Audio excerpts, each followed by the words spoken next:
मे आई कम इन sir? हाँ कृष्णा, आ जाओ।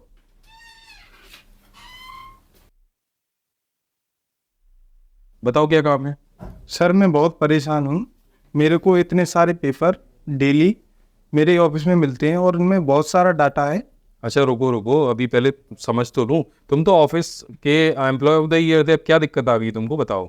देखो सर, ये इतना सारा काम है जो मुझे प्रतिदिन मिलता है और मुझे ये मैनुअली टाइप करना पड़ता है, जिसमें बहुत सारी जगह खाली हैं जो मुझे डैश भी लगाना है उनमें। सर आप ही बताओ, इतना सारा काम मैं एक दिन में कैसे खत्म करूँ? बस इतनी सी बात है कृष्णा। जी सर। अगर मैं एक ऐसा तरीका बता दूं कि ये काम एक दिन के बजाय 1 घंटे के अंदर हो जाए तो कोई दिक्कत तो नहीं है। बहुत अच्छा हो जाएगा सर मेरे लिए। तो आप चल मेरे साथ, बताता हूँ ये काम 1 घंटे में तू कैसे कर सकता है। स्कैनर है तुम्हारे पास में? जी सर। अगर स्कैनर नहीं भी है ना, तब भी तुम इसको कर सकते हो, बस मोबाइल फोन होना चाहिए। चलो बताता हूँ। तो सबसे पहले ये समझते हैं कि किसी शीट को जो आपके पास प्रिंट आउट में है उसको कैसे हम एक्सेल की डेटा शीट में कन्वर्ट करते हैं, जिससे हम उसे एडिट कर सकें।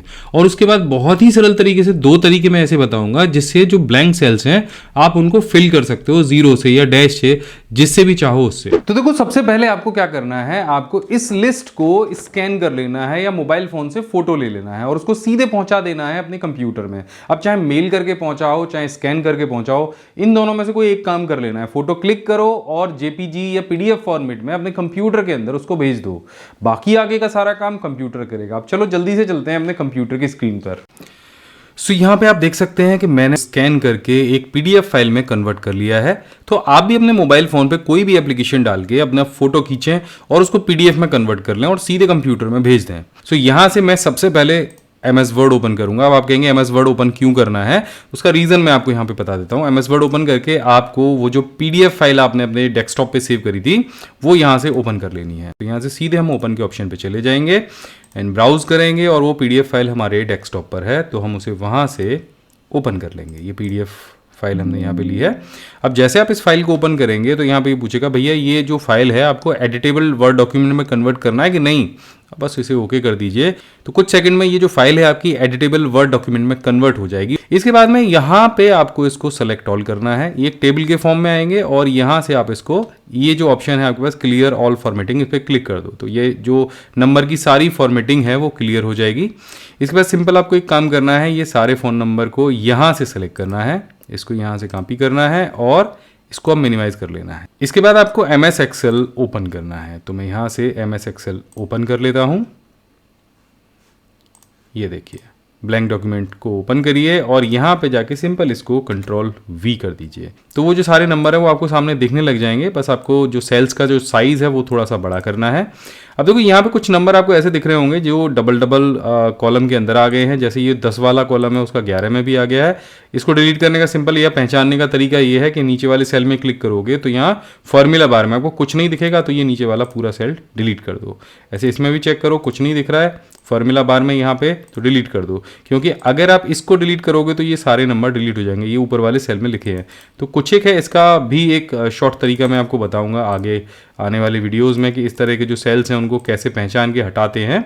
MS वर्ड से जो टेबल है वो MS एक्सेल में कैसे ले जाते हैं बिना ये सारी चीज़ों को डिलीट किए। तो ये एक एक करके मैंने जो सारे सेल्स थे वो एक्स्ट्रा डिलीट कर दिए हैं। देखो जितनी भी टेक्नोलॉजी है वो समय के अनुसार खुद को डेवलप करती रहती है, कुछ ना कुछ सीखती रहती है। अब ये जो AI हैं ये भी सीख ही रही हैं आर्टिफिशियल इंटेलिजेंस पे। तो अगर आपको भी बारीकी से ये सारी चीज़ें सीखनी है, कंप्यूटर में एक्सपर्ट बनना है, वर्ड एक्सेल पावर पॉइंट में एक्सपर्ट बनना है, तो अभी से आप ये सारी चीज़ें कर सकते हो। अगर आपके घर में कोई बच्चा है, अगर आप प्रोफेशनल हैं, ऑफिस में काम करते हैं या अपना बिजनेस करते हैं, तो ये सारे कोर्सेज आपके बहुत काम आ सकते हैं। और बड़ी विशेष बात ये है कि ये सारे कोर्स जो हैं वो ऑफलाइन हैं, यानी पेन ड्राइव के अंदर हैं।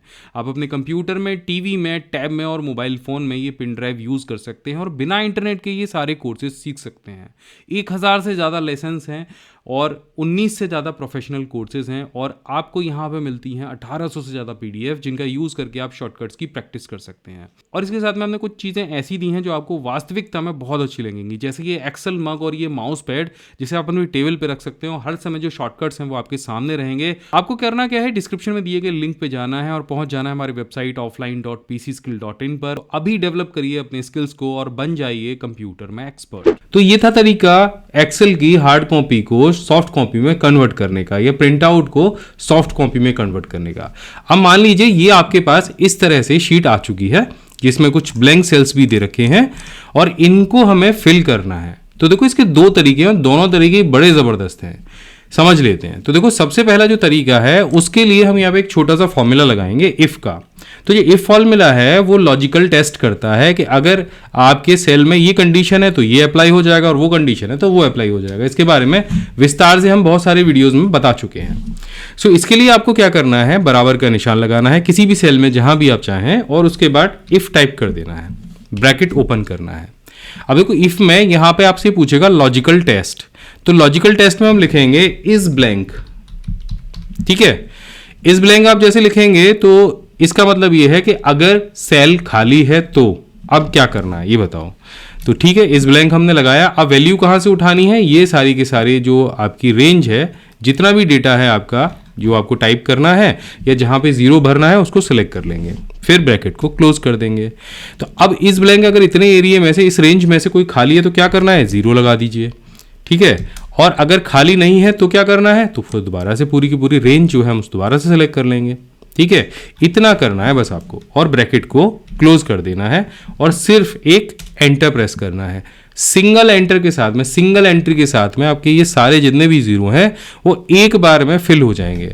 कुछ देखो यहाँ पे दशमलव वाले भी थे जो इस तरह से यहाँ पे आ गए हैं, तो आप इसको सेलेक्ट करके क्या कर सकते हैं, यहाँ से इस जगह से इनकी जो दशमलव के एक स्थान तक इनको लेके आ सकते हैं। तो ये तो हो गया आपका एक तरीका। अब दूसरा तरीका क्या है, चलिए अब यहीं पे बता देता हूँ आपको। दूसरे तरीके के लिए आपको ये जो आपकी पूरा डेटा है उसको सेलेक्ट करना है। तो सेलेक्ट करने के मैंने पिछले वीडियो के अंदर कई सारे तरीके बताए थे, शॉर्ट्स में है, तो कंट्रोल ए के साथ भी आप अपनी पूरी शीट को सेलेक्ट कर सकते हैं। ये सेलेक्ट हो गया। इसके बाद में आपको कीबोर्ड से प्रेस करना है कंट्रोल जी, तो यहाँ पे गो टू कमांड आ जाएगी और इसके नीचे स्पेशल कमांड आ जाएगी, इसको आपको क्लिक कर देना है। यहाँ पे आपको ऑप्शन दिख जाएगा ब्लैंक्स का। अब जैसे हम ब्लैंक्स पे क्लिक करेंगे तो जो हमारे सारे सेल्स ब्लैंक होंगे केवल वही सिलेक्ट हो जाएंगे और इसे हम यहाँ से ओके कर देंगे।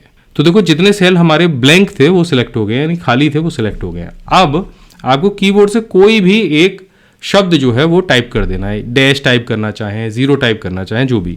तो मैं यहाँ पे डैश टाइप कर देता हूँ किसी भी सेल के अंदर, तो वो आपको इस तरह से दिखाई देगा। अभी तो सिर्फ एक के अंदर टाइप हुआ है।